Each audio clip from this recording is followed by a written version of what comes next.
వృత్తిని పక్కకు పెట్టి ఈ సమాజంలో జరుగుతున్న ఒడిదొడుకులను గుర్తు చేస్తూ భవిష్యత్ తరాలలో ఎవరు కూడా ఎలాంటి ఇబ్బంది కాకుండా స్వేచ్ఛగా సంతోషంగా బ్రతికినన్ని రోజులు ఉండాలి అని ఆ ఉండే దిశగా మార్పు రావాలనే సదుద్దేశంతో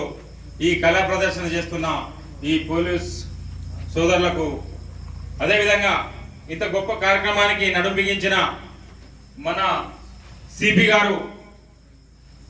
అయినటువంటి శ్రీనివాసులు ఐపీఎస్ గారికి ప్రత్యేకమైనటువంటి ధన్యవాదాలు తెలియజేస్తూ ఈ చక్కటి ప్రోగ్రాంను తిలకించడానికి విచ్చేసిన ప్రజాప్రతినిధులు, పెద్దలు, గ్రామ మంచిని కోరుకునే పెద్ద మనుషులు, ముఖ్యంగా ఏ ఉద్దేశం కోసమైతే వీళ్ళు కార్యక్రమాన్ని ఏర్పాటు చేశారో ఆ